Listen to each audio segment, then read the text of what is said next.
हरे कृष्णा। जय राधा माधवा कुंज बिहारी, जय राधा माधवा। जय गोपीचन वल्लभा गिरिवरधारी,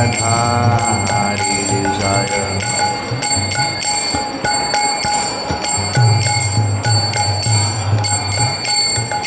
यशोधनन्दन व्रज जनरञ्जन,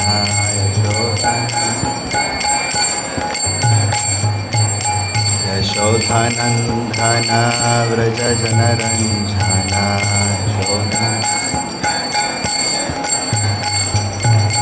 यमुनातीरा वनचारी, यमुनातीरा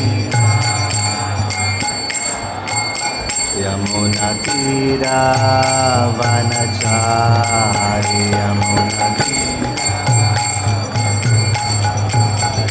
जय राधा माधवा कुंज बिहारी, जय राधा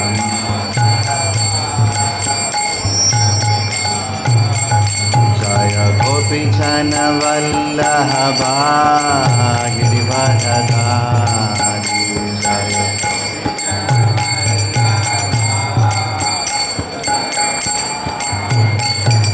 यशोधनन्दन व्रज जनरञ्जन,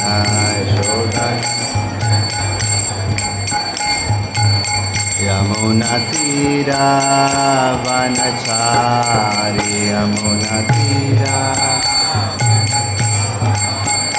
हरे कृष्ण कृष्ण कृष्ण हरे हरे, हरे राम राम राम हरे हरे, हरे कृष्ण कृष्ण कृष्ण हरे हरे, हरे राम हरे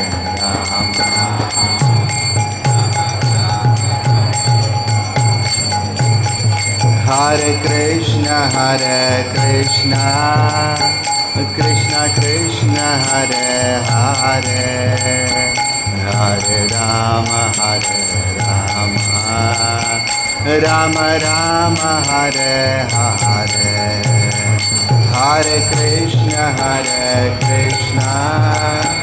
कृष्ण कृष्ण हरे हरे, हरे राम राम राम हरे हरे, हरे कृष्ण कृष्ण कृष्ण हरे हरे, हरे राम राम राम हरे हरे, हरे कृष्ण कृष्ण कृष्ण हरे हरे,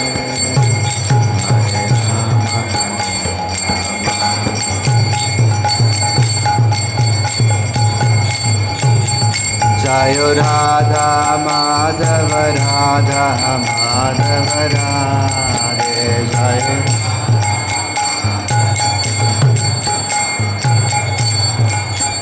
जय जगन्नाथ बलदेवा, जय सुभद्रा माई, जय जगन्नाथ।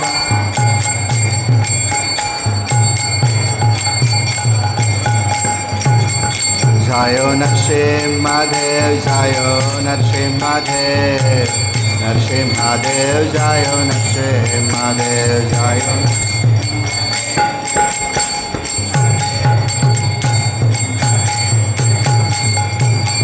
जय गौरानिताय, जय गौरानिताय, गौरानिताय जय गौरानिताय, जय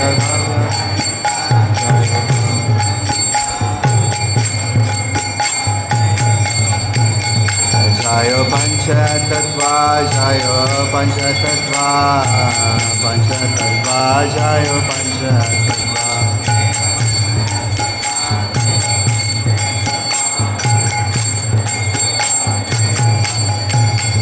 Jayo Jayo Prabhupada Prabhupada Prabhupada Jayo Srila Prabhupada Jayo Jayo Prabhupada Prabhupada Prabhupada Jayo Harinama Sankirtana ki jai. Jai Om Vishnupada Paramahamsa Parivrajagacharya Ashtottara Sakar Srimad Divine Grace Sabai Charanaravinda Bhakti Vedanta Swami Srila Prabhupada ki Jai Om Vishnupada Paramahamsa Parivrajagacharya Ashtottara Sakar Srimad Divine Grace Bhakti Siddhanta Saraswati Goswami Maharaj Prabhupada ki Ananda Kodi Vaishnava Vrinda ki Nama Acharya Srila Haridas Thakur ki प्रेम से कहो श्री कृष्ण चैतन्य प्रभु नित्यानंद श्री अद्वैत गदाधर शिवासादि गौर भक्त वृंद की श्री श्री राधा कृष्ण गोप गोपीनाथ श्याम कुंड राधा कुंड गिरी गोवर्धन धाम की जय। ब्रजभूमि वृंदावन धाम की नवदीप धाम की मधुरा धाम की द्वारका धाम की मायापुर धाम की पुरुषोत्तम क्षेत्रपुरी जगन्नाथ धाम की जय। श्री श्री कृष्ण जन्माष्टमी महोत्सव की जय। समवेत भक्त वृंद की जय। All glories to somebody what is Hare Krishna all glories to somebody what is Hare Krishna All glories to the Summary Devotees, Hare Krishna, all glories to Shri Guru and Shri Prabhupada. திருப்பி சொல்லுங்க. ஓம் நமோ பகவதே வாசுதேவாய. ஓம் நமோ பகவதே வாசுதேவாய. ஓம் நமோ பகவதே வாசுதேவாய. நாராயணம் நமஸ்கிருத்யம் नरं चैवं नरोत्तमं देवीं सरस्वतीं व्यासं ततो जयमुदीरयेत् नष्टप्रायेषु अभद्रेषु नित्यं भागवत सेवया भगवतीरुत्तमश्लोके भक्तिर्भवति नैष्टिकी। இன்றைக்கி டிஸ்பிளேயில் வரல. இன்றைக்கி ரொம்ப உன்னதமான மங்களகரமான நாள். உங்கள் எல்லாத்துக்கும் தெரிஞ்சு தான் இங்கே வந்திருக்கீங்க. இன்றைக்கி பகவான் ஸ்ரீகிருஷ்ணர் அவதாரம் பண்ண நாள். இந்த நன்னாளில் நம்ம எது ரொம்ப முக்கியமாக தெரிஞ்சுக்கணுங்கிறது நம்ம எல்லாத்துக்கும் தெரியும். நம்ம எல்லோரும் ரொம்ப முக்கியமாக அதிகமாக யாரை பற்றி தெரிஞ்சுக்கணுன்னா நம்மளை படைத்த பகவானை பற்றி தான் தெரிஞ்சுக்கணும். ஆனால் பகவானை பற்றி பகவானுக்கு மட்டும்தான் ரொம்ப நல்லா தெரியும். ஏன்னா ஒரு அப்பா குழந்தைகிட்ட அவரை பற்றி அவர் தான் சொல்லி ஆகணும். ஏன்னா அவர் குழந்தைக்காக பண்ண விஷயங்கள் எல்லாமே குழந்தைக்கு தெரியாது, அப்பாவுக்கு தான் தெரியும். சம்டைம்ஸ் அப்பாவே அவரை பற்றி பேசிக்கிறது வினோதமாக தெரியாது, ஏன்னா அது குழந்தைக்கு சொல்லி ஆகணும். அதே மாதிரி பகவான் அவரை பற்றி அவரே சொல்கிறார் அர்ஜுனர்கிட்ட. உங்கள் எல்லாத்துக்கும் தெரியும், நம்மளுக்கு முன்னாடி யுகம் துவாபர யுகத்தில் பகவான் வந்து கிருஷ்ணராக வந்து அர்ஜுனருக்கு வந்து பலவித உதவிகள் செய்கிறார். நம்மளை மாதிரியே அர்ஜுனர் ரொம்ப குழப்பத்துக்கு ஆழ்த்துறார். நம்மளுக்கு வாழ்க்கையில் பலவிதமான குழப்பங்கள் இருக்குது. அர்ஜுனர் மாதிரியே அர்ஜுனர் பல கேள்விகள் கேட்குறார், அதுக்கு ஒவ்வொன்றா பதில் சொல்கிறார். பகவான் பல இடங்களில் எல்லாத்தையுமே கட்டுப்படுத்தக்கூடிய பகவானை பற்றி அவர் சொல்கிறார், அவரை பற்றி அவர் சொல்கிறார். ஸ்ரீமத் பகவத்கீதையில் மொத்தம் 18 அத்தியாயங்கள் இருக்குது. அதில் 8வது அத்தியாயத்தில் ஒரு ஸ்லோகம் பார்க்க போகிறோம். ஏன்னா அந்த அத்தியாயத்தோட பேர் பரத்தை அடைதல்னு பேர் தமிழில். பரம்னா எது நம்ம கடைசியாக போய் சேர வேண்டிய இடமோ, பகவானுடைய வாசஸ்தலமோ, அங்கே எப்படி போகிறது, அங்கே ஏன் போகணும் அப்படிங்கிற கேள்வியெலாம் வரும். இன்றைக்கி பார்க்கக்கூடிய ஸ்லோகத்தில் ஜென்மாஷ்டமிக்கு ரொம்ப நெருக்கமாக பகவானை பற்றி சொல்லக்கூடிய ஒரு ஸ்லோகம். டிஸ்பிளேயில் இன்னும் இல்லை. புக்கு வச்சுருந்தீங்கன்னா பாருங்கள், இல்லைன்னா கேளுங்க. 8.9 கவிம் புராணம் அனுசாசிதாரம் அனோர் அனியாம்சம் அனுஸ்மரேத்யக சர்வஸ்ய தாதாரம் அச்சிந்திய ரூபம் ஆதித்யவர்ணம் தமசக பரஸ்தாத். ரொம்ப விளக்கமாக பகவான் சொல்கிறார். திருப்பி சொல்லுங்கள். कविं पुराणम् अनुशासितारम् अनोरन्यांसम् अनुस्मरेत्यः सर्वस्य धाधारमचिन्त्य रूपम् आदित्यवर्णं तमसः परस्तात्. இதுக்கு ஒவ்வொரு வார்த்தைக்கும் பகவான் எப்படி மொழிபெயர்த்திருக்கிறார்னா, கவிம் அப்படின்னா எல்லாம் அறிந்தவர், புராணம் அப்படின்னா மிக பழமையானவர், அனுசாசிதாரம்னா கட்டுப்படுத்துபவர், அணு அப்படின்னா அணுவை விட, அனியாம்சம் சிறியவர், அனுஸ்மரேத் எப்போதும் நினைத்து, யக எவனொருவன், சர்வஸ்ய எல்லாவற்றையும், தாதாரம் பராமரிப்பவர், அச்சிந்திய புரிந்து கொள்ள இயலாத, ரூபம் ரூபம், ஆதித்ய வர்ணம் சூரியனை போன்ற நிறமுடையவர், தம இருளிருக்கு, பரஸ்தாத் உன்னதமானவர். திருப்பி சொல்லுங்க. எல்லாம் அறிந்தவர், மிக பழமையானவர், கட்டுப்படுத்துபவர், அணுவை விட சிறியவர், எல்லாவற்றையும் பராமரிப்பவர், எல்லா பௌதிக கருத்துக்களுக்கும் அப்பாற்பட்டவர், புரிந்து கொள்ள முடியாதவர், ரூபமுடைய நபர், சூரியனை போன்று பிரகாசமானவர், ஜட இயற்கையை கடந்த உன்னதமானவர் என்று பரமபுருஷரை ஒருவன் தியானம் செய்ய வேண்டும். பொருளுரை. மொழிபெயர்ப்பும் பொருளுரையும் வழங்கிய தெய்வ திரு ஆசா பக்தி வேதாந்தா சுவாமி ஸ்ரீல பிரபுபாத் கி ஜாய். பரமபுருஷரை நினைப்பதற்கான வழிமுறை இங்கே கொடுக்கப்பட்டுள்ளது. இதில் முதன்மையான விஷயம் என்னவெனில், கடவுள் சூன்யமானவரோ உருவமற்றவரோ அல்ல என்பதுதான்.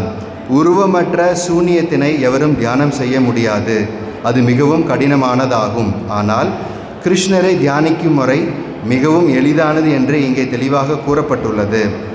எல்லாவற்றிலும் முதன்மையான கருத்து பகவான் ஒரு புருஷர், நபர் என்பதே. நாம் ராமர் என்னும் நபரையும் கிருஷ்ணர் என்னும் நபரையும் தான் நினைக்கின்றோம். ஒருவர் ராமரை நினைத்தாலும் சரி, கிருஷ்ணரை நினைத்தாலும் சரி, அவர் எப்படிப்பட்டவர் என்பதை பகவத்கீதையின் இந்த ஸ்லோகம் விளக்குகின்றது. பகவான் கவி என்று அழைக்கப்படுகிறார். அதாவது அவர் கடந்த நிகழ் எதிர்காலத்தினை அறிந்தவர் என்பதால் எல்லாம் அறிந்தவர் ஆவார். அவர் மிக பழமையான நபர், ஏனெனில் அவரே எல்லாவற்றிற்கும் மூலம், அனைத்தும் அவரிடமிருந்தே தோன்றியவை. அவரே பிரபஞ்சத்தை கட்டுப்படுத்தும் உயர் அதிகாரியும் மனிதகுலத்தை பாதுகாத்து வழிகாட்டுபவரும் ஆவார். சிறியவற்றிலெல்லாம் சிறியவரும் அவரே. ஜீவாத்மாவின் அளவு முடியின் நுனியில் 10,000 ஒரு பங்காகும். ஆனால் பகவானோ அதன் இதயத்தினுள்ளும் நுழையும் அளவிற்கு நம்மால் எண்ணி பார்க்க முடியாதபடி சிறியவராக விளங்குகிறார். எனவே அவர் சிறியவற்றிலெல்லாம் சிறியவர் என்று அழைக்கப்படுகிறார். முழுவதற் கடவுள் என்பதால் அவர் ஓர் அணுவிற்குள்ளும் சரி, மிகச்சிறிய உயிர்வாளியின் இதயத்திற்குள்ளும் சரி பரமாத்மாவாக நுழைந்து அவனை கட்டுப்படுத்த முடியும். அவ்வளவு சிறியவராக இருந்தும் அவர் எங்கும் பரவி எல்லாவற்றையும் பாதுகாக்கிறார். அவரால் தான் இந்த கிரக மண்டலங்கள் அனைத்தும் தாங்கப்படுகின்றன. இத்தகைய பெரிய கிரகங்கள் எவ்வாறு காற்றில் மிதக்கின்றன என்பதை கண்டு நாம் அடிக்கடி வியப்புறுகிறோம். பரமபுருஷர் தனது அச்சிந்திய சக்தியின் மூலம் இப்பெரும் கிரகங்களையும் ஒளி மண்டலங்களையும் தாங்குகிறார் என்று இங்கு கூறப்பட்டுள்ளது. அச்சிந்திய, புரிந்து கொள்ள இயலாத என்னும் சொல் இங்கு மிகவும் முக்கியமானதாகும். கடவுளின் சக்தி நமது கருத்துக்களுக்கு அப்பாற்பட்டது, நமது எண்ணங்களின் எல்லைகளை கடந்தது. எனவே அவரது சக்தி அச்சிந்திய என்று அழைக்கப்படுகிறது. இக்கருத்தினை எதிர்த்து வாதிட யாரால் முடியும்? இந்த ஜட உலகில் பரவி இருப்பினும் அவர் இதற்கு அப்பாற்பட்டவராக உள்ளார். ஆன்மீக உலகுடன் ஒப்பிடும்போது துச்சமாக விளங்கும் இந்த பௌதிக உலகத்தை அறிந்து கொள்வதே நம்மால் இயலாத போது இதற்கு அப்பாற்பட்டதை அறிந்து கொள்வது எங்கனம்? அச்சிந்திய என்றால் இந்த ஜட உலகிற்கு அப்பாற்பட்டது, நமது வாதங்கள், நியாயங்கள் மற்றும் தத்துவ அனுமானத்தினால் தொட முடியாதது, எளிதில் புரிந்து கொள்ள முடியாதது என்று பொருள். எனவே புத்திசாலி நபர்கள் பயனற்ற வாதங்களையும் கற்பனைகளையும் விட்டுவிட்டு வேதங்கள், பகவத்கீதை, ஸ்ரீமத் பாகவதம் முதலிய சாஸ்திரங்களின் கூற்றினை ஏற்று அவற்றில் வரையறுக்கப்பட்டுள்ள கொள்கைகளை கடைபிடிக்க வேண்டும். இதுவே புரிந்து கொள்வதற்கான பாதையாகும். ஓம் தத் சத். ओम अज्ञानातिमिरन्धस्य ज्ञानाञ्जनशलाकया चक्षुरुन्मीलितमेन तस्मै श्रीगुरवे नमः। श्री चैतन्य मनोभीष्टं स्थापितमेन भूतले स्वयं रूपकदामाख्यं तदान्तिकपदान्तिकं वन्देगं श्रीगुरु श्रीदपदकमलं श्रीगुरून् वैष्णवांश श्रीरूपं साग्रजातं सगन रघुनाथान्वितं तं सजीवं साद्वैतं सावधूतं परिजनसहितं कृष्णचैतन्यदेवं श्रीराधाकृष्णपादान् सगगन ललिता श्रीविशाखान्वितांश हे कृष्णा करुणा सिन्धु दीनबन्धो जगत्पते गोपेश गोपिकान्त राधाकान्त नमोस्तुते तप्त कांचन गौरांगी राधे वृंदावनेश्वरी वृषभानुसुते देवी प्रणमामि हरिप्रिये वाञ्छाकल्पतरुभ्यश्च कृपा सिन्धुभ्येव च पतितानां पावनेभ्यो वैष्णवेभ्यो नमो नमः। जय श्री कृष्ण चैतन्य प्रभो नित्यानंद श्री अद्वैत गदाधर शिवासादि गौरभक्तवृंद। हरे कृष्णा कृष्ण कृष्ण हरे हरे हरे राम राम राम हरे। नमो विष्णुपादाय कृष्ण नमाचार्य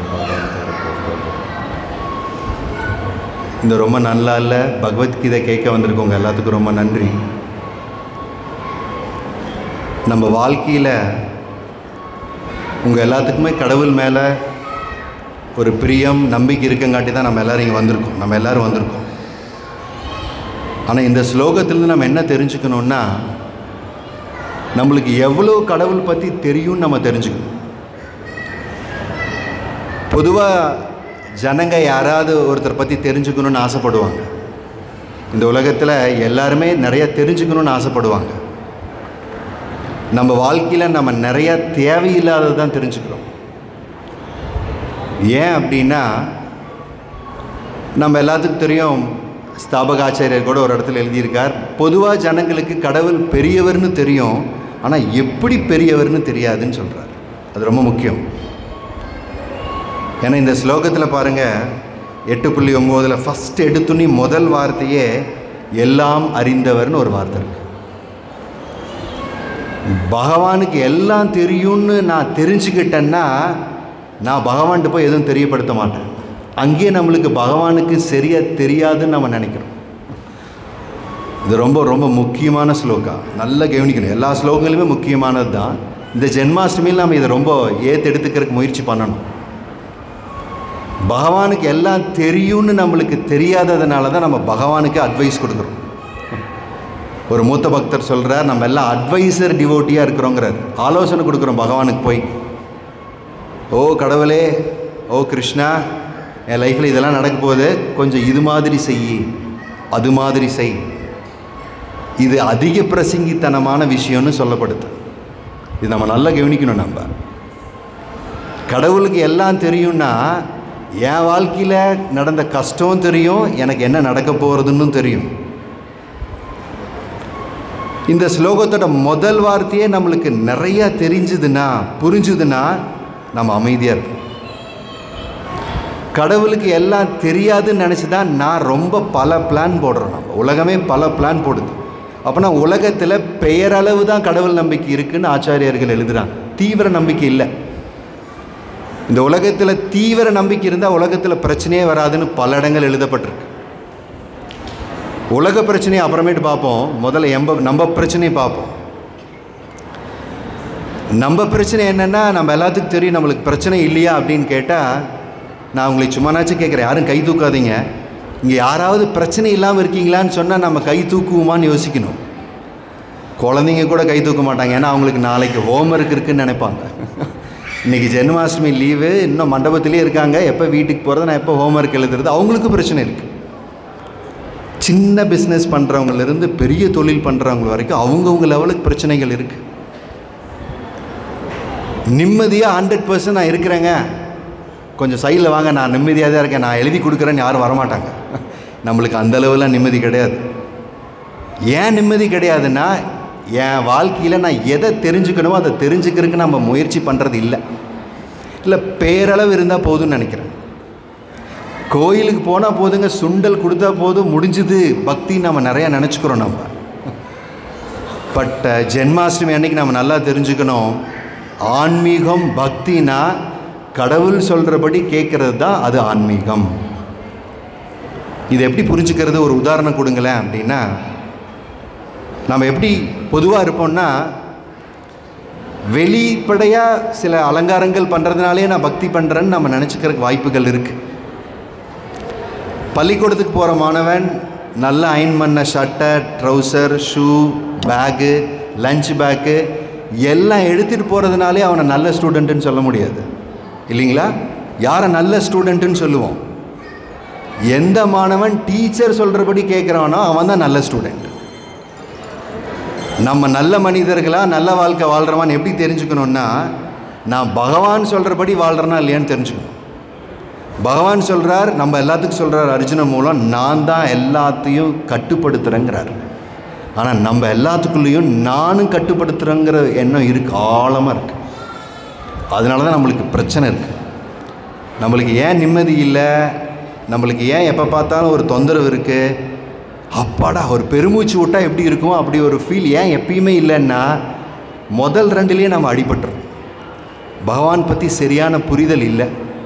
பகவான் ரொம்ப ரொம்ப பெரியவர், ஏன்னா அப்படி தான் இங்கே ஸ்டார்ட் ஆகுது. எல்லாம் அறிந்தவர், மிகவும் பழமையானவர், கட்டுப்படுத்துபவர்.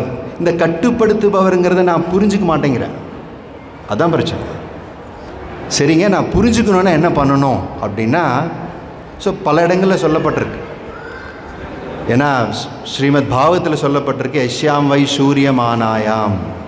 நல்லா கவனிக்கணும், பாகவதம் சொல்லுது, யஷ்யாம் வை சூரியமானாயாம் கிருஷ்ணே பரம புருஷே பக்திர் உத்பாதையே சோக மோக பய அபக. அப்படி தான் ஸ்லோகம் முடியுது. நம்ம நல்லா கவனிக்கணும். நம்ம யஷ்யாம் வை சூரியமானாயாம்னா என்ன அர்த்தம்னா, யஷ்யாம் வைனா இந்த வேத சாஸ்திரங்கள் எல்லாமே, பகவத்கீதை பாகவதம் எல்லாமே எப்போ நம்மளுக்குள்ளே போகும் புரியும் அப்படின்னா, சூரியமானாயாம்னா நல்ல காது கொடுத்து கேட்டால் தான். நீங்கள் நினைக்கலாம், இவ்வளோ பெரிய ஸ்பீக்கர் போட்டிருக்கோம் கேட்கலின்னு நினைக்கிறீங்களா அப்படின்னு நீங்கள் நினைக்கலாம். ஒரு பேச்சுக்கு சொல்கிறேன், நீங்கள் என்னை தான் பார்ப்பீங்க, ஆனால் நீங்கள் கவனிப்பீங்கன்னு கேரண்டி கிடையாது. என்ன இன்விடேஷனில் 8 மணிக்கு அபிஷேகன் போட்டாங்க, ஒரு வேளை பிரசாதம் தள்ளி போயிடுமா அப்போல்லாம் மைண்டுக்கு தோணும். பஸ்ஸு பிடிக்க முடியுமா என்னால் தோணும். நம்ம கேட்போம் ஆனால் கேட்க மாட்டோம். நம்ம கேட்போம் கேட்க மாட்டோம். நம்ம படிப்போம் படிக்கவும் மாட்டோம். மைண்ட் ரொம்ப ஸ்ட்ராங், மனது ரொம்ப வலிமையானது, உங்கள் பேச்செல்லாம் கேட்காது. அப்படிலாம் இல்லைங்க, மனதெல்லாம் நான் அடக்கிட்டேன் அப்படின்னு சில பேர்லாம் சொல்லலாம். ஒரு உதாரணத்துக்கு நான் உங்களுக்கு சொல்கிறேன்னு வச்சுக்கோங்க. இங்கே ஒரு 100-200 பேர் இருக்கீங்கன்னு வச்சுக்கலாம். நான் உங்கள்கிட்ட சொல்கிறேன், நீங்கள் யாரும் ரோஸ் கலரில் இருக்கிற குரங்கை நினைக்கக்கூடாதுன்னு சொல்கிறேன்னு வச்சுக்கோங்க. இங்கே உட்காந்துருக்கிற யாரும் ரோஸ் கலரில் ஒரு குரங்கை நினைக்கக்கூடாதுன்னு சொல்கிறேன்னு வச்சுக்கோங்க. உடனே உங்கள் மனசு என்ன பண்ணுது? அப்படி ஒரு குரங்கு உருவம் பண்ணுது. இதுதான் நம்ம லைஃப்லேயும் நடக்கும். நீங்கள் எதை நினைக்கக்கூடாதுன்னு சொல்கிறீங்களோ அதை நினைக்கும் மனசு, நினைக்கும். கவலைப்படக்கூடாதுன்னு நீங்கள் ஒரு முடிவு எடுப்பீங்க. நிறைய பேர் 2024 பிறந்தோன்னே நிறைய எழுதுவாங்க. மனசு சொன்ன பேச்செல்லாம் கேட்காது. மனசு எந்நேரம் நம்மளையே கவலையை நோக்கி இழுத்துட்டு போகிற அளவு வலிமையானது. ஒரு இடத்துல சாணக்கிய பண்டிதர் சொல்கிறார், பல இடங்களில் பிரபுபாதரும் அதை மேற்கோள் காட்டியிருக்கார். தெளிந்த நிதானமான மனசு அறிவு உள்ளவன் யாருன்னா, அவனுக்கு என்னெல்லாம் இருக்கோ அதை யோசித்து சந்தோஷமாக வாழ்கிறவன் ஒரு இடத்துல எழுதப்பட்டிருக்கு. இது நம்ம எல்லோரும் மிஸ் பண்ணுறோம். பொதுவாக சொல்கிறேன், சில பேர் வேறு மாதிரி இருக்கலாம், பொதுவாக சொல்கிறேன். ஆனால் மனசு என்ன பண்ணுன்னா, பொதுவாக எது இல்லையோ அதை தான் தேடும். ஒரு வேடிக்கையாக ஒரு உதாரணம் சொல்லணுன்னா, கல்யாணத்துக்கு போயிருப்போம், 10-15 ஐட்டம் வச்சுருப்பாங்க, எது வைக்கலையோ அதை தான் குறிக்கோள் பண்ணுவாங்க. அதை பண்ணுவான், பொதுவாக பண்ணுவோம். ஸோ நல்லதை விட்டுட்டு நம்மளுக்கு எது டிஸ்டர்ப் பண்ணுமோ துன்பப்படுத்துமோ அதை பிடிக்கிறதுல மைண்ட் ரொம்ப திறமைக்காரங்க. அதனால தான் பாகவதம் சொல்லுது, யஷ்யாம் வை சூரியமானாயாம். கவனமாக கேளு. பகவான் சொல்கிறார், 7 புண்ணியம் இல்லை தச்சிரணும், கவனமாக கேளு. அர்ஜுன மாதிரி கேட்கணும், ஹனுமான் மாதிரி கேட்கணும். ஏன்னா அவங்கள ரொம்ப கவனமாக கேட்ட பக்தர்கள். கவனமாக கேட்கறதுனா என்ன அர்த்தம்னா, அதை வாழ்க்கையில் பிடிச்சிக்குவாங்கன்னு அர்த்தம். பகவான் எல்லாம் அறிந்தவர், கட்டுப்படுத்துபவர்னா என்னோடய பிரார்த்தனை இதை பாடிட்டு அமைதியாக போயிடணும், அவ்வளோதான். நான் பகவானுக்கு அட்வைஸ்லாம் பண்ணக்கூடாது. நான் அட்வைஸ் பண்ணுறேன்னு இந்த ஸ்லோகம் எனக்கு புரியலின்னு அர்த்தம். ஸோ அதில் 2வது லைன் வருது, நம்ம வாழ்க்கையில் சோக மோக பய. இங்கே நம்ம சோகமாக இருக்கிறதுக்கான வாய்ப்புகள் நம்ம மனசு தேடும். நம்மளும் ஏன்னா வெளி உலகம் நம்ம கண்ட்ரோலை மீறி இருக்குது. நான் கட்டுப்படுத்த முடியாதுங்கிறதுக்கு ஒரு உதாரணம், நிறைய பேர் பேப்பரில் படிச்சிருப்பீங்க. ஒரு 15 நாளைக்கு முன்னாடி நடந்த சம்பவம். மும்பையில் ஒரு தெருவில் 5 வயசு பெண் குழந்தை நடந்து வந்துக்கிட்டு இருந்துச்சு. 5 வயசு. அந்த குழந்தை அவங்க அம்மா ஏதோ வாங்க சொல்லியிருக்கு, நடந்து வந்துட்டு இருந்தது. நடந்து வர வழியில் ஒரு பெரிய அடுக்குமாடி குடியிருப்பு. அந்த குடியிருப்பில் 4வது மாடியிலிருந்து அவங்க வீட்டுக்குள்ளே விளையாண்டுருந்த ஒரு பெரிய நாய் தவறி விழுந்துடும். இந்த 5 வயசு குழந்தை நடந்து போகும்போது அந்த 4வது மாடியிலிருந்து அந்த நாய் அந்த குழந்தை மேலே விழுந்து அந்த குழந்தை இறந்துருது. இது நியூஸ், 5 நாளைக்கு முன்னாடி நியூஸ். இதை எங்கே போய் நம்ம காரணம் சொல்ல முடியும்? அந்த நாயை அரெஸ்ட் பண்ண முடியுமா? ஓனர் தெரியாதுன்னு சொல்லிடுவாங்க. அந்த குழந்தையோட அம்மா என்ன பண்ணுவாங்க? இந்த உலகத்தில் பல விஷயங்கள் நம்ம கண்ட்ரோல் இல்லைன்னு நம்ம புரிஞ்சுக்கணும். அப்போ தான் அமைதியாகும். பகவான் தான் நிறையா விஷயங்களை கட்டுப்படுத்துகிறார் நான் புரிஞ்சுக்கணும். இன்னும் உங்கள் மனசுக்குள்ள ஒரு கிளை கேள்வி வரும், பகவான் ஏன் அப்படி ஒரு மோசமான சம்பவத்தை நடத்தணும்? பகவான் எப்பயுமே மோசமானது நடத்த மாட்டார். ஏன்னா பகவானுக்கு இன்னொரு பேர் இருக்குது, அமோக லீலா அப்படின்னு ஒரு பேர் இருக்குது பகவானுக்கு. அப்படின்னா இந்த உலகத்தில் பகவான் படைத்தது எதுவுமே ஒழுங்கு இல்லாமல் கிடையாதுன்னு சொல்லப்பட்டிருக்கு. இந்த உலகத்தில் பகவான் படைத்தது அத்தனையும் ரொம்ப பர்ஃபெக்டாக இருக்குது. உங்கள் தெருவில் நீங்கள் நிறைய தெருநாய்க்களை பார்த்துருப்பீங்க. பல மாதமாக எந்த தெருநாயும் பட்னியில் இருக்காது, அதுக்கு ஏதாவது வகையில் சாப்பாடு கிடைக்கும் இல்லையா? பராமரிப்பவர் இருக்குது, எல்லாவற்றையும் பராமரிப்பவர். கோடிக்கணக்கான மீன்கள் கடலுக்கடியில் இருக்குது, அத்தனை மீனுக்கு சாப்பாடு கிடைக்குது. நான் பார்க்குறேமே, நீங்கள் ஒரு சின்னதாக ஒரு தின்பண்டம் சாப்பிடுவீங்க, அது உங்கள் கையிலேருந்து தவறி விழுந்துடும். அதுக்கு ஒரு காரணம் இருக்கும். அங்கே ஒரு 400-500 எறும்பு வாழும், அதுக்கான சாப்பாடு தான் தவறி விழும். நம்மளுக்கு தெரியாது. பல விஷயங்கள் நம்மளை மீறி நடக்குதுன்னு புரியும் போது தான் நம்ம அமைதி அடைவோம். அப்போ தான் ஆன்மீகம் ஜாஸ்தியாகும். ஏன்னா இல்லைன்னா பயம் வரும். ஸோ அந்த ஸ்லோகம் சொல்லுது, கிருஷ்ணே பரம புருஷே பக்திர் உத்பாதையாத் பும்சாம். பும்சாம்னா மனிதர்கள். நம்ம எல்லாரும் என்ன பண்ண சொல்லி பாகவதம் சொல்லுதுன்னா, இந்த வேத இலக்கியங்களான ஸ்ரீமத் பகவத்கீதை, ஸ்ரீமத் பாகவதத்தை நல்லா கேளுங்கன்னு சொல்லுது. கேட்கும்போது என்ன ஆகும் அப்படின்னா, சோக மோக பய அபக, என் வாழ்க்கையில் சோகம் போயிடும், மோக தேவையில்லாமல் நான் பண்ணக்கூடிய மனக்கற்பனைகள் எல்லாம் போயிடும், பயம் போயிடும். இதுக்கு ரொம்ப சிறந்த உதாரணம் பல பேர் இருக்காங்க. சில பேர் கேள்விப்பட்டிருப்பீங்க, ஸ்ரீமத் பாகவதம் யாருக்கு பேசப்பட்டதுன்னா, ஸ்ரீல சுகதேவ் கோஸ்வாமினால் பரீட்சித் மகாராஜுக்கு பேசப்பட்டது. ஒருத்தர் வாழ்க்கையில் 7 நாளில் இறந்துடுவாருன்னா அவர் சந்தோஷமாலாம் இருக்கணுங்கிற அவசியம் கிடையாது. மிக துயரமான சம்பவத்துக்கு போயிடுவார், பொதுவாக சொல்கிறேன். ஆனால் பரீட்சித் மகாராஜோட சம்பவம் பாகவத்தில் பார்த்தீங்கன்னா அவர் சோகமாலாம் இல்லை, பயம் இல்லை, குழப்பம் இல்லை. ஏன்னா அவர் முதல்ல சொன்ன சூரியமானாயாம், பகவான் பற்றி காது கொடுத்து கேட்குறார். மனசில் எந்த ஒரு எண்ணம் வந்தாலும் அதை நிறுத்துகிற அளவுக்கு நம்மளுக்கு வலிமை வேணும்னா அதுக்கு தான் மந்திரங்கள் சொல்கிறாங்க. மனசு சொல்கிறபடி கேட்காது, அட்லீஸ்ட் பகவான் பற்றி கேட்குறப்பயாவது மனசு கொஞ்சம் இடம் கொடுக்கணுன்னா, ஹரே கிருஷ்ணா கிருஷ்ண கிருஷ்ண ஹரே ஹரே, ஹரே ராம ராம ராம ஹரே ஹரே. மந்த்னா மனசு, திரானா மனசை சங்கடத்திலேருந்து விடுவிக்கிறதுன்னு அர்த்தம், அல்லது மனசை அடக்கிறதுன்னு அர்த்தம். நம்மளால் அடக்க முடியாது. அர்ஜுனர் சொல்கிறார், அர்ஜுனர் பகவானை நேருக்கு நேர் பார்க்குறார், பகவானோட நெருங்கி நண்பர். அர்ஜுனர் சொல்கிறார், சஞ்சலகி மனக கிருஷ்ணா பிரமாதி பலவத்ரிடம்ங்கிறார். ஓ கிருஷ்ணா, சஞ்சலமான என் மனதை அடக்க சொல்கிறீங்க, நான் காற்றை கூட என் வில்லெல்லாம் விட்டு அடக்கிடுவேன், என் மனசை அடக்க முடியாது அப்படின்னு சொல்கிறார். அர்ஜுனர் சொல்கிறார். அர்ஜுனர் நம்பர் 1 டிவோட்டி. ஒரு பேச்சுக்கு சொல்கிறேன், பகவத்கீதையோட பாயிண்ட் ஆஃப் வியூவில் அவர்னாலேயே முடியாதுங்கிறார். நம்ம எங்காவது மனசை அடைக்கணும்லாம் சொல்ல முடியாது, அதெல்லாம் சும்மா பேசுகிறதுக்காக சொல்கிறது. மனசை அடக்கணுன்னா, ஏன்னா இந்த உலகத்தில் எவ்வளோ பெரிய ஆளாக இருந்தாலும் அவங்களுக்கு மனது அடங்கி இருக்கணுங்கிற அவசியம் கிடையாது. அவங்களுக்கு 1000 பேர் அடங்கி இருக்கலாம், 50,000 பேர் கூட அவங்க சொன்ன பேச்சை கேட்கலாம். ஆனால் மனசு அவங்க பேச்சை கேட்கணுங்கிற அவசியம் இல்லை. மனசு உங்கள் பேச்சை கேட்கலின்னா என்ன ஆகுன்னா, எனக்கு கண்டிப்பாக சோகம் வரும், எனக்கு மயக்கம் மோகம் வரும், தேவையில்லாத நான் முக்கியம்னு நினச்சிக்குவேன், பயம் வரும். ஸோ இந்த சோக மோக பய அபகாலேருந்து விடணும்னு நல்லா கேட்கணும். இதுக்கு இன்னொரு இடத்துலையும் பாகவதம் சப்போர்ட் பண்ணது ஸ்ருண்வதாம் சிவகதாம் கிருஷ்ணா புண்ணிய சிரவண கீர்த்தனக ஹிருத அந்தஸ்தி அபத்ராணி ஹிருதுனோதி சுக்ரு சதாம். அதாவது மனசில் இருக்கக்கூடிய பலவிதமான அழுக்குகள் போகணுமா, ஸ்ருண்வதாம் சிவகதாம் கிருஷ்ணா, கிருஷ்ணர் கதை கேளுங்கன்னு சொல்லு. ஏன்னா நான் பகவானை சேர்ந்தவன், நான் பகவான்கிட்ட வந்தவன் தான் நம்மளை பற்றி அடையாளம் சொல்லுது. நான் பகவானை நல்லா புரிஞ்சுக்கணும், முதல்ல நான் என்ன புரிஞ்சுக்கணும். உங்கள் எல்லாத்துக்கும் ஆதார் கார்டு இருக்குதுன்னு நீங்கள் நினைக்கலாம், பட் ஒரிஜினல் ஆதார் வேறு, அது வேறு. ஒரிஜினல் ஆதார் நம்மளுக்கு கோலோக விருந்தாவனத்தில் தான் கொடுப்பாங்க. நம்ம எல்லாருமே வேறு ஒரு கிரகத்துலேருந்து வந்தவங்க, ஆன்மீக கிரகத்துலேருந்து பூமிக்கு வந்தவங்க. இது கர்ம பூமின்னு பேர். கர்மங்களை முடிச்சுட்டு போய் ஆகணும். இந்த கர்மங்கள் முடிச்சுட்டு போய் ஆகிறதுல இந்த உலகத்தை யார் படைச்சாரோ, யாரோட கண்ட்ரோலில் இந்த உலகம் இருக்கோ, அவர் பேச்சுப்படி கேட்டால் மட்டும்தான் இங்கே ஒழுங்காக சந்தோஷமாக இருக்க முடியும்னு சாஸ்திரங்கள் சொல்லுது. அவ்வளோதான். ஏன்னா இங்கே அடுத்த 2-3 லைன் பாருங்கள். பட் நான் நினைக்கிற மாதிரி பகவான் இருப்பாரானா இருக்க மாட்டார். பௌதிக கருத்துக்களுக்கு அப்பாற்பட்டவன் சொல்லப்படுது.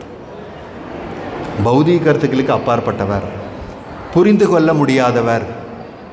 நம்ம நிறையா டிகிரி படிச்சிருக்கலாம், என்னை ஊரில் நிறைய பேர் அறிவாளின்னு கூட சொல்லலாம், ஆனால் பகவானை புரிஞ்சுக்கணுங்கிற அவசியம் இல்லை. பகவான் எப்படி புரிஞ்சுக்கிறதுனா, பகவானை புரிஞ்சவங்களுடைய நடவடிக்கையில் நம்ம கவனிக்கணும். ஏன்னா நம்ம எல்லாத்துக்கும் தெரியும், பக்த ஹனுமான் இந்த ஸ்லோகத்தை அப்படியே புரிஞ்சு அவரோட வாழ்க்கை ஃபுல்லாக இந்த ஸ்லோகத்தை புரிஞ்சதுக்கான பல உதாரணங்கள் தெரியும். நம்மளுக்கு நினைக்கலாம், எனக்கு சில விதமான சக்திகள் இருக்கே, நானே முயற்சி பண்ணுறேனே. ஹனுமானுக்கு நம்மளோட பல மடங்கு சக்தி அதிகம். ஆனால் ஹனுமான் பார்த்திங்கன்னா அந்த ஃபஸ்ட்டு லைனில் இருக்கக்கூடிய பகவான் தான் எல்லாம் தெரிஞ்சவர், அவர் தான் கட்டுப்படுத்துவரும் தெரிஞ்சுக்காட்டி ரொம்ப அமைதியாக இருக்கார் ஹனுமான். நீங்கள் பல இடங்களில் பாருங்கள், பக்த ஹனுமான் தான் சொல்கிறோம், அவர் தேவையெல்லாம் பேசவே மாட்டார். பகவான் சொல்லிட்டும் செய்கிறேன்னு தான் சொல்லுவார். எனக்கு அவர் சொல்லிட்டும் செய்கிறேன், அதனால தான் அவர் ரொம்ப அமைதியாக இருக்கார். ஹனுமானோட லைஃப்பில் சோகம் கிடையாது, மோகம் கிடையாது, பயம் கிடையாது. ராவணனை போய் அடிக்கிறியா, உடனே நான் போகிறேங்கிறார். இந்திரஜித் அடிக்கணுமா, நான் போகிறேங்கிறார். அரக்கிகளை பார்க்கணுமா, நான் போகிறேங்கிறார். இந்த சோக மோக பய கிடையாது. ஏன்னா இந்த இந்த இந்த ஸ்லோகத்தில் இருக்கிறது நல்லா புரிஞ்சுக்கிட்டாங்க. நம்ம எல்லாருமே பகவானை தெரிஞ்சுக்காமல் இருக்கிறது தான் நம்மளுடைய பெரிய பிரச்சனைன்னு பல இடங்களில் சொல்லப்பட்டிருக்கு. அதுக்கு பேர் அறியாமைன்னு பேர். அறியாமைன்னு என்ன அர்த்தம்னா, எதை நான் தெரிஞ்சுக்கணுமோ அதை தெரியாமல், நம்ம எல்லாத்துக்குமே தெரியாது. தெரிஞ்சுக்கிட்டு நம்ம லைஃப் வேறு மாதிரி இருக்கும். உங்களுக்கு நல்லா கவனிக்கணும், பிரகலாதர் சரித்திரம் பார்க்குறோம். நிறைய பேர் இங்கே பக்த பிரகலாதர் படம் நிறையா தடவை பார்த்துருப்பீங்க. பக்த பிரகலாதரும் இந்த ஸ்லோகத்தை ரொம்ப தெளிவாக புரிஞ்சங்காட்டி தான் அவருக்கும் சோகம் கிடையாது, மோகம் கிடையாது, பயம் கிடையாது. அவங்க அப்பா அவரை திட்டாரே, அவருக்கு வருத்தம் இல்லை. ஏன்னா கடவுளுக்கு மீறி எனக்கு ஒரு துன்பம் நடக்காதுன்னு அவருக்கு தெரியும். நல்லா கவனிக்கணும்.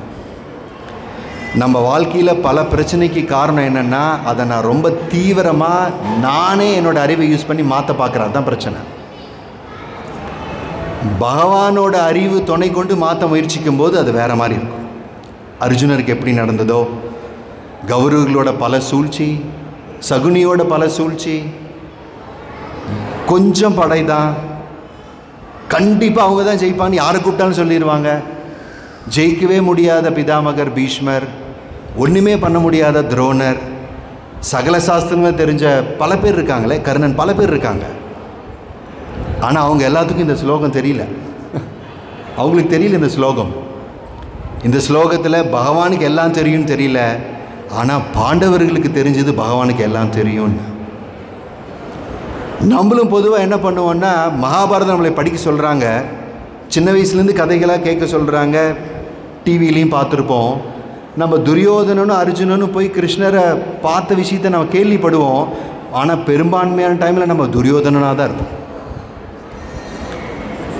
சண்டை ஆரம்பிக்க போகுது, ஆளாளுக்கு படை திரட்டுறாங்க. பாண்டவர்கள் தரப்பில் நிறையா சேனைகளை திரட்டுறாங்க, கௌரவர்கள் தரப்பில் நிறைய சேனைகளை திரட்டுறாங்க. ஆனால் கிருஷ்ணர்கிட்ட ரொம்ப பெரிய பலம் வாய்ந்த நாராயண சேனை இருக்குன்னு தெரியும்.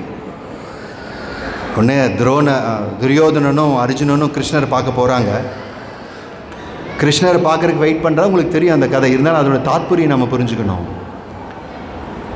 கிருஷ்ணர் பாதத்துக்கு அடியில் அர்ஜுனர் உட்கார்ந்துருக்கார், தலைமாட்டு பக்கத்தில் துரியோதனன் இருக்கார். பகவான் கண்ணை திறந்து பார்க்குறார், அர்ஜுனனை தான் முதல்ல பார்க்குறார். அவரோட பழக்கம் என்னென்னா, அவர் கண் திறந்து பார்க்கும்போது யார் இருக்காங்களோ அவங்களுக்கு தான் வரம் கொடுப்பார்.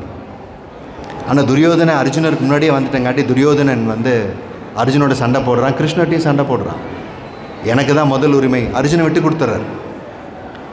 ஏன்னா துரியோதனோட மனசு ஃபுல்லாக அர்ஜுனை எக்காரணத்தை கொண்டு பகவானுடைய செல்வங்களை வாங்கிடக்கூடாது, படை செல்வங்களை வாங்கிடக்கூடாதுன்னு ஒரு தீவிரமான ஒரு ஆசை, ஒரு துடிப்பு.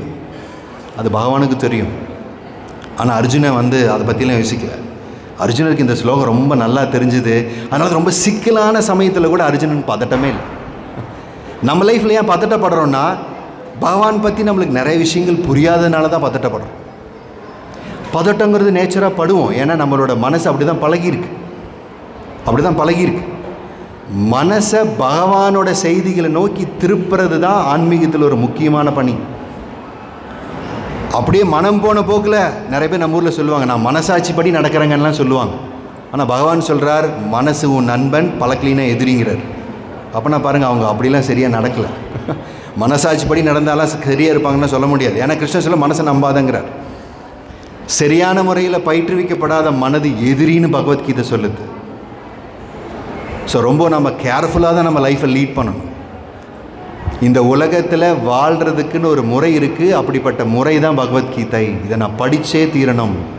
எங்கள் கிளாஸில் அடிக்கடி சொல்லுவாங்க, வாழ்க்கையில் நான் நிறைய தவறுகள் செஞ்சுக்கிட்டே இருக்கேன் அப்படின்னா நான் சரியான அறிவை ஏற்றுக்கலின்னா நான் தப்பு செஞ்சே தான் தீருவேன்.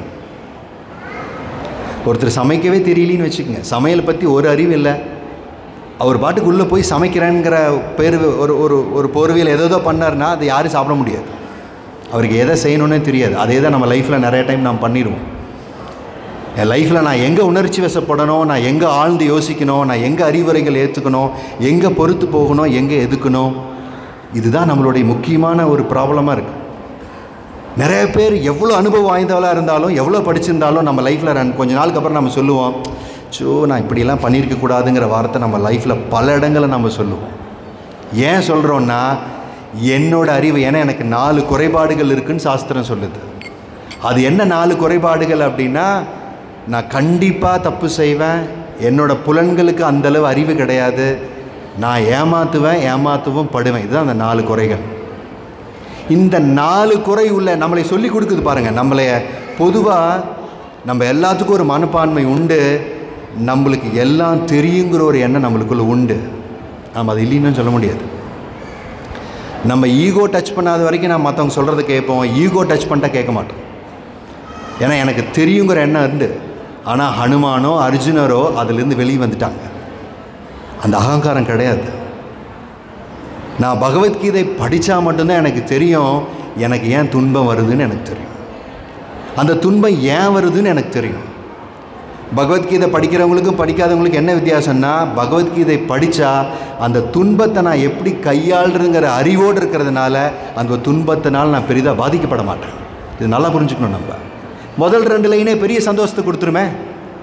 பிரகலாதர் தூக்கி கொடூரமான பாதாளத்தில் அடைச்சிட்டாங்க. ஆனால் அவருக்கு முதல் லைனே ரொம்ப தெளிவாக தெரிஞ்சு போச்சு. என்னது? பகவானுக்கு எல்லாம் தெரியும், அவர் தான் கட்டுப்படுத்துகிறார். நான் ஏன் உதவி கூப்பிடணும் வெளியில் இருக்கிறவங்கள, நான் பகவானை கூப்பிடுறேன், ஓம் நமோ நாராயணான்னு சொல்லிகிட்டே இருந்தார். பகவான் நாம சொல்லிட்டு கிருஷ்ணன் கூப்பிட்டுட்டே இருந்தார். ஆனால் கலியுகத்தோட தாக்கம், நான் பகவான் நம்புறதுக்கு முன்னாடி நான் முதல்ல என்ன தான் நம்புவேன். துரியோதனை மாதிரி என்னோட சக்தி, என்னோட பணம், என்னோட அறிவு, என்னுடைய பதவி, என்னோட பேர், எனக்கு கிடைச்ச சக்தி, இது என்னை காப்பாற்றுன்னு நினைப்பேன். பல உதாரணங்கள் இருக்குது வரலாற்றில். அது எதுவுமே காப்பாற்றாது. அது பிரகலாதருக்கு ரொம்ப தெளிவாக தெரிஞ்சங்காட்டி தான் கொடூரமான பாதாள சிறையில் அடைச்சிருந்தாலும் மிஸ்டர் கூலாக தான் இருந்தார் பிரகலாதர். ஒன்றுமே கண்டுக்கல. ரொம்ப தெளிவாக தெரியும் அவரை மீறி ஒன்றும் நடக்காது. அதனால தான் ஸ்ரீல ராமானுஜாச்சாரியார், ஸ்ரீல மத்வாச்சாரியார், ஸ்ரீல பிரபுபாதர் எல்லாம் அவங்க லைஃப்பில் ஏன்னா பகவானோட லீலை கட்டுப்படுத்த முடியாத விஷயங்கள் நடக்கும்போது அவங்க ரொம்ப அமைதியாக இருக்காங்க. ஏன்னா அது என்னால் மாற்ற முடியாதுன்னு அவங்களுக்கு நல்லா தெரியும். ஒரு இடத்துல சொல்லப்பட்டிருக்கு, சாணக்கிய நீதியில் சொல்லப்பட்டிருக்கு, பிரபுபாதரும் பாகவதத்தில் எழுதுகிறார், என்னால் எதை மாற்ற முடியாதோ அதை நினச்சி கவலைப்படுறதுனால ஒரு பிரயோஜனம் இல்லைன்னு எழுதப்பட்டிருக்கு. இதை நம்ம நல்லா கவனித்து ஏற்றுக்கணும். ஆனால் வாழ்நாள் ஃபுல்லாக அதை மாற்றுறதுக்கு நான் போராடுவேன். அது தேவையில்லாத கால விரயம், சக்தி விரயம், எல்லாமே தான், புத்தி எல்லாம் கெட்டு போய்டும். அப்போனா நான் பகவத்கீதை படிக்காமல் இதுலேருந்தே நம்ம தெரிஞ்சுக்கிறோம் அமைதியான வாழ்வுக்கு வாய்ப்பே கிடையாதுன்னு தெரியுது. மோசமான சூழ்நிலையிலும் பகவத்கீதை படித்தவங்க மோசமான சூழ்நிலையில் அமைதியாக தான் இருப்பாங்க. இதுக்கு தான் நம்மளை கதை கேட்க சொல்கிறாங்க. பகவத்கீதை ஏன் படிக்க சொல்கிறாங்க, மகாபாரதம் ஏன் படிக்க சொல்கிறாங்க, ராமாயணம் ஏன் படிக்க சொல்கிறாங்கன்னா, மோசமான சூழ்நிலையில் அவங்க எப்படி நடந்துக்கிட்டாங்கன்னு நம்ம கற்றுக்கணும். யானை வருது நினச்சி பாருங்கள், நம்ம என்ன பண்ணுவோம்? ஓடிடுவோம். ஆனால் பிரகலாதருக்கு அசைக்க முடியாத நம்பிக்கை, அதை அப்படியே நமக்கு நகல் பண்ண முடியாது. அந்த யானையும் கட்டுப்படுத்துகிற பகவான் தெரிஞ்சங்காட்டி அந்த யானை அவர் எதுவுமே பண்ண முடியல. பொதுவாக விஷம் குடித்தா நியூரோடாக்சின்னு சொல்லுவாங்க, நரம்பு மண்டலம் செயலிழந்து போயிடும். ஆனால் பிரகலாதோட அதிதீவிர நம்பிக்கை விஷம் வேலை செய்யலை. அப்படின்னா பக்தி பண்ணும்போது, ஸ்ட்ராங்காக பக்தி பண்ணும்போது பௌதிக நீதிகள் பக்தனுக்காக பகவான் மாத்துறார். அதான் கட்டுப்படுத்துபவர்.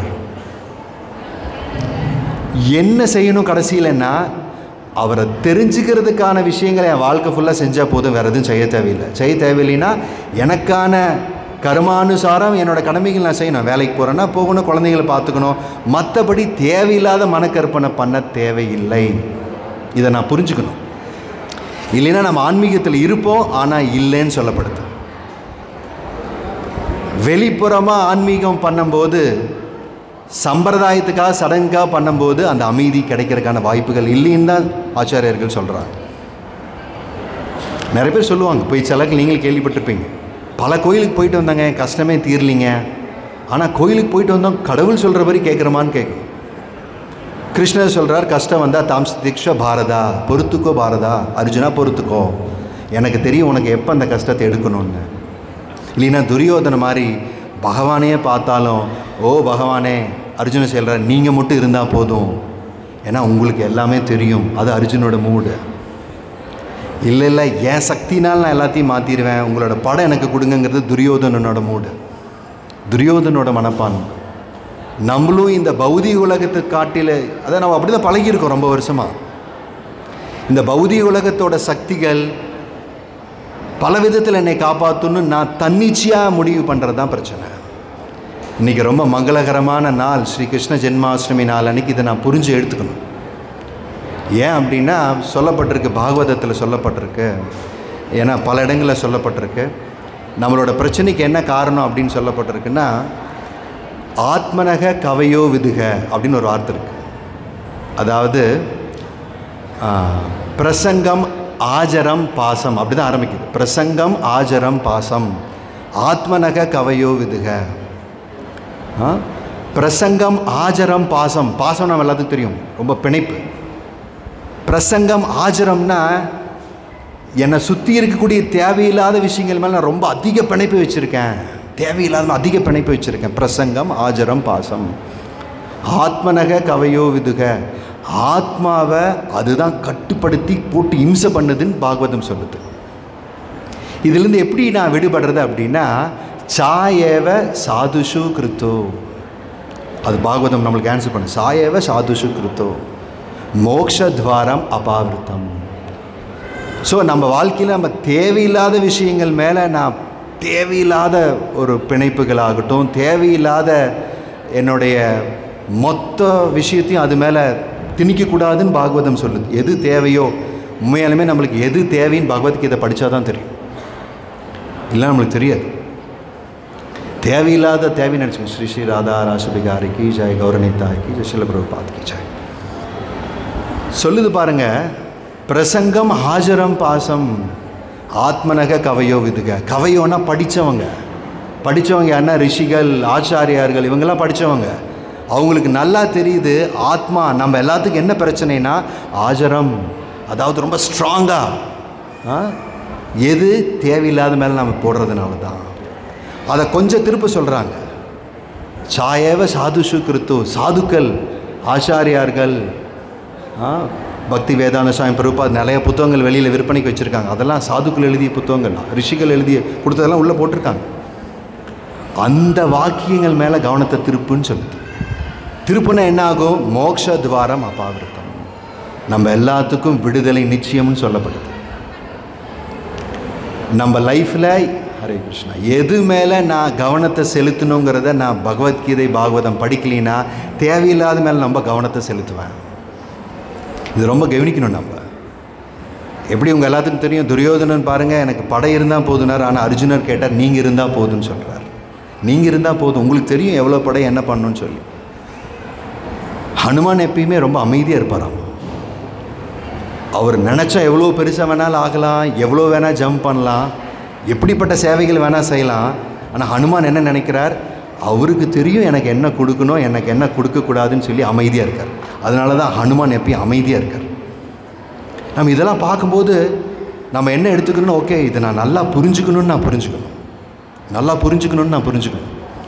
இல்லைன்னா நம்ம எவ்வளோ தான் ஆன்மீகத்தில் நம்ம சரியான முறையில் போகலைனாலுமே, எவ்வளோ வருஷங்கள் இருந்தாலுமே நம்ம பதட்டமாக தான் இருப்போம். அந்த சோக மோக பய அப்பக போகாது. ஏன் அப்படின்னா நான் பகவான் பேச்சை கேட்கலின்னா ஒன்றும் நடக்காது. ஆக்சுவலாக ஏன் பகவான் அவதரிக்கிறார் ஜென்மாஷ்டமியெல்லாம் இதெல்லாம் நம்மளுக்கு சொல்லிக் கொடுக்குறதுக்கு தான் அவதரிக்கிறார்.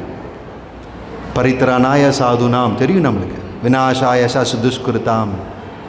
உண்மையாலுமே நம்மளுக்குள்ளே இருக்கிற எதிரியை நீங்கள் கொல்லுங்கன்னு தான் நான் பிரார்த்தனை பண்ணணும். எனக்குள்ளே 6 எதிரிகள் இருக்காங்களே, அந்த 6 எதிரிகள் காம குரோத லோப மோக மதம் ஆச்சரிய. ஒரு மூத்த பக்தர் ரொம்ப அழகாக சொல்லுவார், நம்மக்கிட்ட ஹிருதயம் இருக்குது, ஹிருதயத்துக்குள்ளே ஏன் பகவான் வரமாட்டேங்கிறான்னு இந்த 6 எதிரிகள் ஓட்டை போட்டிருக்கு. பாத்திரம் எடுத்துகிட்டு போகிறோம் பகவான்கிட்ட பிச்சை வாங்குறதுக்கு, பட் அந்த பாத்திரத்தில் 6 ஓட்டை இருக்குது. பகவான் என்ன கொடுத்தாலும் கீழே போயிடும். ஒரு பக்தர் ரொம்ப அழகாக சொல்கிறார், நான் அந்த ஓட்டையை அடைக்க முயற்சி பண்ணலின்னா பகவான் கருணை வழங்கினாலும் அந்த கருணை என்னால் ஏற்றிடுறதுக்கு தெரியாது. அர்ஜுனர் மாதிரியே தான் துரியோதனனு கிருஷ்ணர் பார்க்குறார்.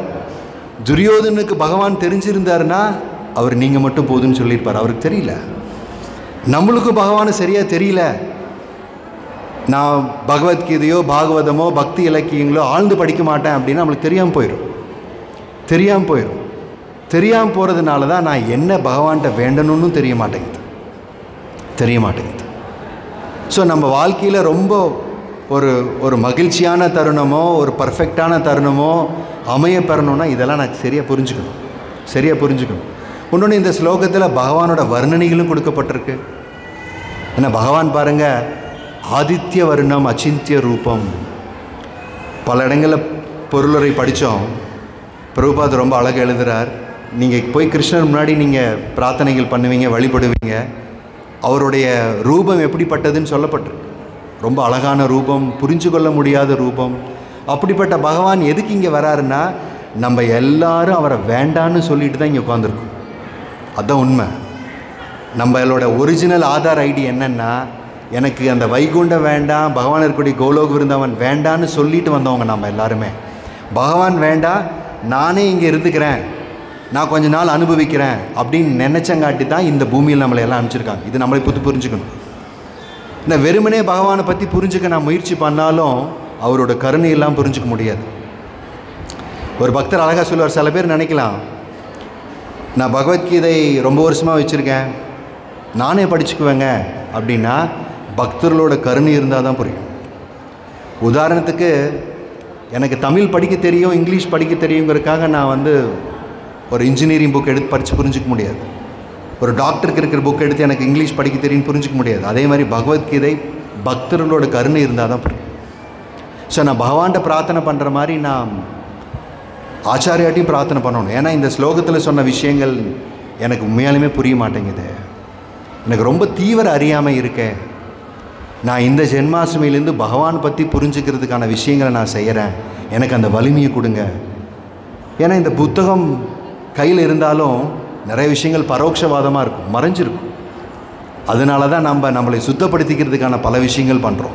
கிளாஸ் ஆரம்பிக்கிறதுக்கு முன்னாடி நிறையா மந்திரங்கள் சொல்கிறோம். ஏன்னா நம்மளை கொஞ்சம் சுத்தப்படுத்திக்கிறோம். இந்த ஜென்மாஷ்டமியிலேருந்து நம்ம என்ன பண்ணலான்னா, டெய்லியும் நீங்கள் பகவானை நான் புரிஞ்சுக்கணும், பகவானுடைய அந்த அளவற்ற சக்திகள் எப்படி என் வாழ்க்கையிலும் இயங்குதுன்னு நான் புரிஞ்சுக்கணும். என் வாழ்க்கையில் அமைதி கிடைக்கணுன்னா, உலகத்தில் எல்லாரும் எப்பயுமே எதையோ ஒன்று தெரிஞ்சுக்கிட்டே இருக்காங்க, தேவையில்லாத நிறைய தெரிஞ்சுக்கிறாங்க. நினச்சி பாருங்கள், ஒருத்தர் கூட ரொம்ப அழகாக சொல்கிறார், தேவையில்லாத நிறையா சாப்பிட்டிங்கன்னா உங்களுக்கு டிஸ்டர்ப் ஆகிடும், வயிறு ரொம்ப வெயிட் ஆகிடும். அதே மாதிரி நீங்கள் தேவையில்லாத ரொம்ப அதிகமாக திங்க் பண்ணாலும் உங்கள் வாழ்க்கை ரொம்ப கனமாயிடும். அந்த தேவையில்லாத நான் திங்க் பண்ணாமல் இருக்கணும், யோசிக்காமல் இருக்கணும்னா என் மனசு வலிமையாக இருக்கும்.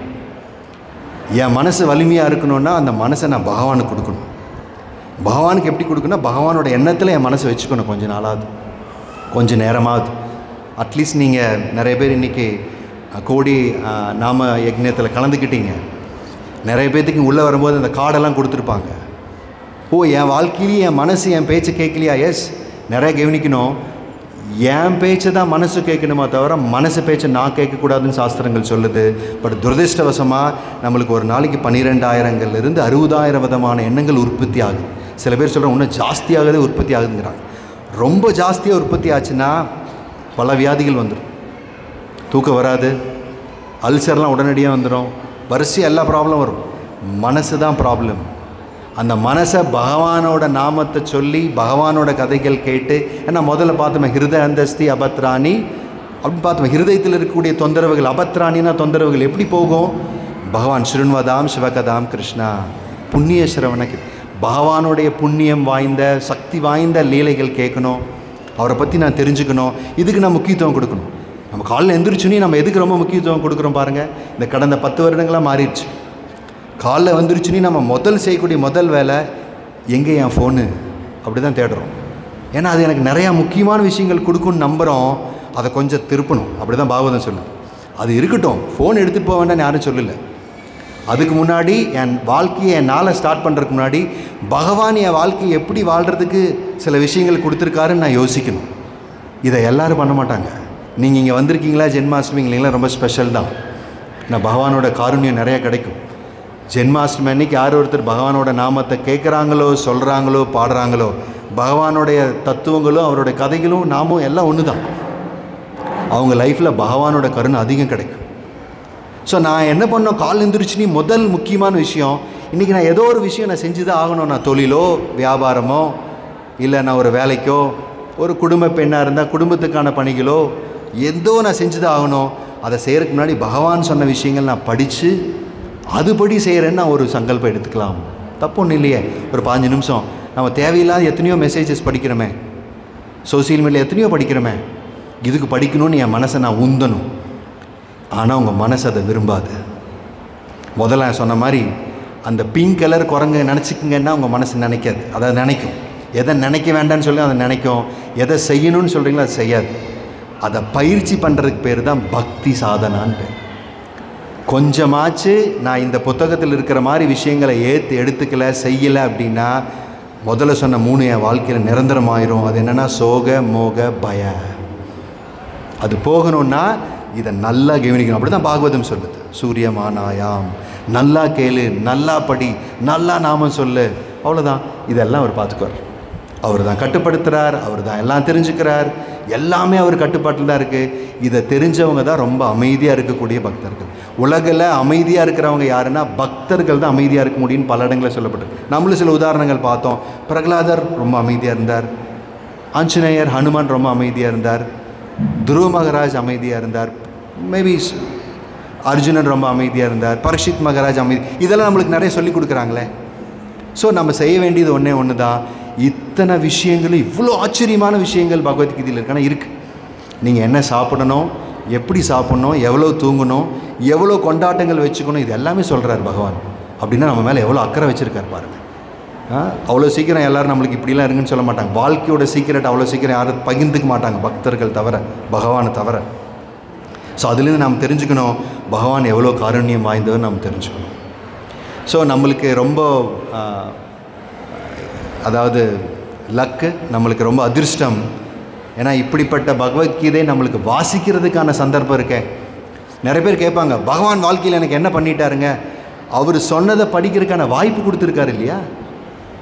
இதுக்கு மேலே நான் வேறு பெருசாக எதிர்பார்க்க முடியும்? என் மனசில் நான் நினச்சிக்கிறேன், நான் அர்ஜுன மாதிரி எனக்கு நேரில் வந்து செய்யணும், பண்ணுவார். நான் அர்ஜுன மாதிரி பக்தி பண்ணால் பண்ணுவார்.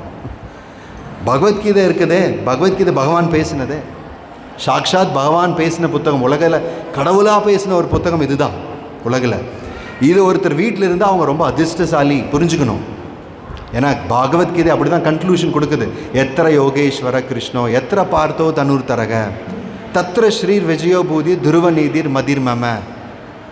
அவரே சொல்கிறார், சஞ்சியின் கடைசியில் முடிக்கிறார் அப்படி தான். எங்கெல்லாம் பகவத்கீதை இருக்கோ, பகவான் சொன்ன சம்பாஷணைகள் பேசப்படுதோ, அர்ஜுனனுடைய பகவானுடைய சம்பாஷணைகள் கேட்கப்படுதோ, விவாதிக்கப்படுதோ, அங்கே கண்டிப்பாக நீதி இருக்கும், அங்கே கண்டிப்பாக பகவானுடைய காருண்யம் இருக்கும், செல்வம் இருக்கும். இது வியாசருடைய சீடர் சஞ்சயன் ரெக்கார்ட் பண்ணுறார். நீங்கள் பகவத்கீதை வச்சுருந்தீங்கன்னா கடைசி ஸ்லோகம் அப்படி தான் முடியுது, அப்படி தான் முடியுது. இங்கே ஏன் மதியானத்துலேருந்து காலிலேருந்து எப்போ பார்த்தாலும் ஹரே கிருஷ்ணா சொல்லிகிட்டே இருக்காங்கன்னா, பாகவத புராணம் 18,000 கொண்ட பெரிய புராணம், 18,000 ஸ்லோகம் கொண்ட அந்த புராணத்தோட கடைசி ஸ்லோகம் எப்படி முடியுதுன்னா, நாம சங்கீர்த்தனம் யஷ்ய சர்வ பாப பிரணாமனம். நாம சங்கீர்த்தனம் யஷ்ய சர்வ பாப பிரணாமோ தக்கு சுமன தம் நமாமிம் ஹரிம் பரணம் அப்படின்னு சொல்லுது. தம் நமாமிம் ஹரிம் பரம்னா அப்படிப்பட்ட பாவங்களை அழிக்க வல்லதான அந்த பகவானோட நாமத்துக்கு என்னுடைய மரியாதை கலந்த வழக்கங்களை தெரிவிக்கிறேன்னு தான் முடிக்கிறார். ஸோ அதனால தான் இங்கே இத்தனை பேர் நாம சொல்கிறாங்க. ஸோ இன்றைக்கி ஜென்மாஷ்டமி நீங்கள் ரொம்ப தெளிவாக எடுத்துக்க வேண்டிய விஷயம் என்னென்னா, பகவானை பற்றி தெரிஞ்சுக்கிறதுக்கு நம்ம கண்டிப்பாக சிரதையான நேரத்தை ஒதுக்கியே ஆக வேண்டும். அது பண்ணாமல் நம்ம லைஃப்பில் மாற்றங்கள் நடக்காது. வெளிப்புறமாக நான் என்ன வேணால் பண்ணலாம், பட் பகவான் அதெல்லாம் பார்க்குறதில்ல. பகவான் உட்புறமாக நான் அவரை தெரிஞ்சுக்கிறதுக்கு என்ன முயற்சி பண்ணுறனோ அதை பார்த்து அதுக்கு தகுந்த மாதிரி எனக்கு எல்லா அனுகூலங்களும் பண்ணுறார். உங்களுக்கு கண்டிப்பாக யார்கிட்ட போனால் நிறையா தெரிஞ்சுக்கலாம் அங்கே அனுப்புவார். ஆனால் நீங்கள் முயற்சி பண்ணணும். இன்றைக்கி எப்படி நீங்கள் விடுமுறை நாளாக இருந்தாலும், நான் டிவிலாம் பார்க்கலினாலும் பரவாயில்ல, ஜென்மாஷ்டமி நான் ஏதோ தெரிஞ்சுக்கிறேன்னு வந்திருக்கீங்க இல்லையா, இந்த சிரதையை நீங்கள் வருஷம் ஃபுல்லாக காட்டணும். ஜென்மாஷ்டமிக்கு மட்டும் அவரை பார்த்துட்டு வந்துட்டேன் பத்தாது.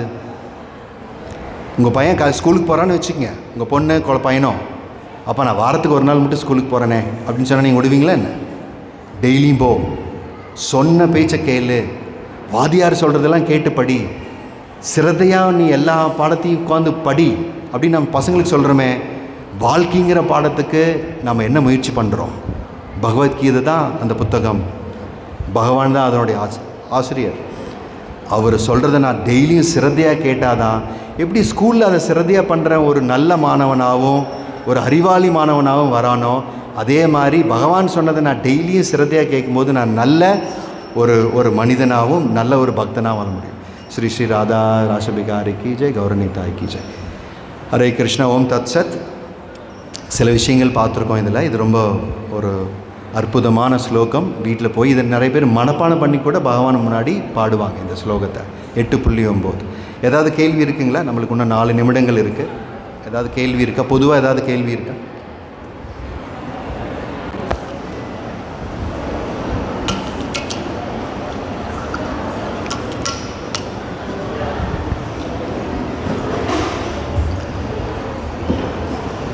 ஏதாவது கொஷின்ஸ் இருக்குங்களா? ஏதாவது கேள்வி இருக்கா?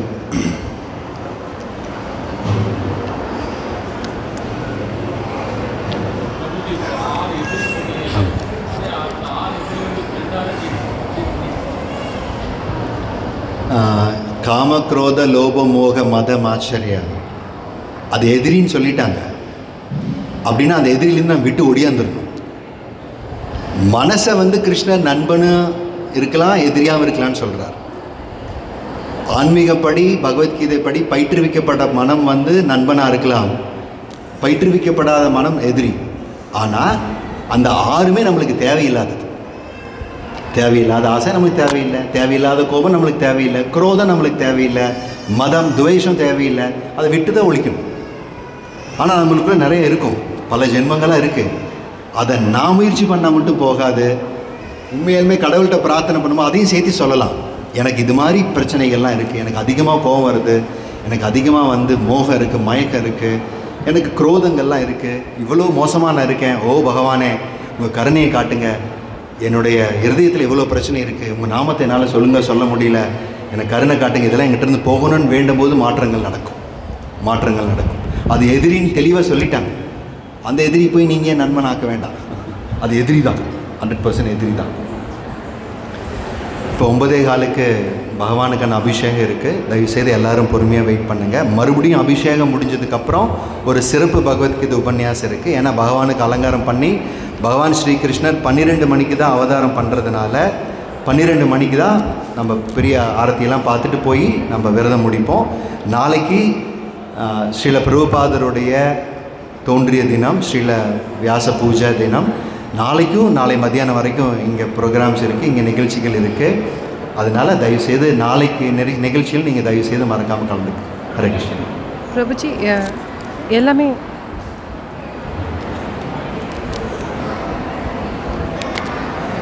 ஹரே கிருஷ்ணா. ஹரே கிருஷ்ணா. மைக் வேலை செய்யும், மியூட் பண்ணியிருக்காங்க இப்போ. ஹரே கிருஷ்ணா. பிரபுஜி எல்லாமே பகவானோட கட்டுப்பாட்டு கீழே தான் வருதுன்னு சொல்கிறீங்க இல்லையா? பட் நிறைய குரூரமான சம்பவங்கள் நடக்குது, கொள்ளை ரேப் அந்த மாதிரி. அப்போ அந்த பகவான் எப்படி அதை அனுமதிக்கிறார், அதை எப்படி எடுத்துக்கிறது? நல்ல கேள்வி. ஏன்னா எதுவுமே இந்த உலகத்தில் சும்மா நடக்காது. ஒருத்தருக்கு ரொம்ப மோசமான ஒரு செயல் நடக்கும்போது அந்த ஒரு ஆத்மாவுக்கு மட்டும் ஏன் அந்த செயல் நடக்குதுன்னு தெரிஞ்சுக்கணும். அப்படின்னா அந்த ஆத்மாவுக்கு மட்டும் நடக்குதுன்னா அந்த ஆத்மா ஏதோ பண்ணியிருக்குன்னு நம்ம தெரிஞ்சுக்கணும். அப்படின்னா அந்த ஆத்மாவுக்கு முற்பிறவின்னு ஒன்று இருந்திருக்குன்னு தெரிஞ்சுக்கணும். நம்ம ஏன் அந்தந்த பிறவிலேயே அந்த தண்டனைகளை இறைவன் வழங்குறதில்ல? அப்போனா தானே அவங்க வந்து தண்டனை குறைக்க முடியும், தான் செஞ்ச தவறை உணர்ந்து அவங்க திருந்த முடியும். அடுத்த ஜென்மத்துக்கு போகும்போது அவங்க எதனால் தண்டிக்கப்படுறோன்னே தெரியாத போது அவங்க எப்படி திருத்திக்குவாங்க? ஏன்னா அதுக்கான கால சூழ்நிலைகள் எந்த பிறவியில் அமையுமோ அப்போ தான் தண்டனை கொடுக்கப்படும். நீங்கள் கேட்ட கேள்வியை வந்து திருதராஷ்டிரர் கேட்பார் கிருஷ்ணாட்ட, எனக்கு ஏன் 100 பசங்க பிறக்கணும், 100 பசங்க ஏன் இறக்கணும் அப்படின்னா 50 பிறவிக்கு முன்னாடி திருதராஷ்டிரர் என்ன பண்ணியிருப்பார்? சின்ன பையனாக இருக்கும்போது 50 பிறவிக்கு முன்னாடி குருவிகளை எடுத்து ஒரு புல்லை எடுத்து குருவிகளோட கண்ணை குத்தி கொல்லுவார். அதுக்கு 50 பிறவிக்கு அப்புறம் தான் அவருக்கு 100 குழந்தை கிடைக்கக்கூடிய பாக்கியம் வரும். அப்போ தான் அது மேட்ச் ஆகும். இப்போ அரசன் அன்று கொள்வான், தெய்வம் நின்று கொள்ளுன்னு சொல்கிறாங்க இல்லையா?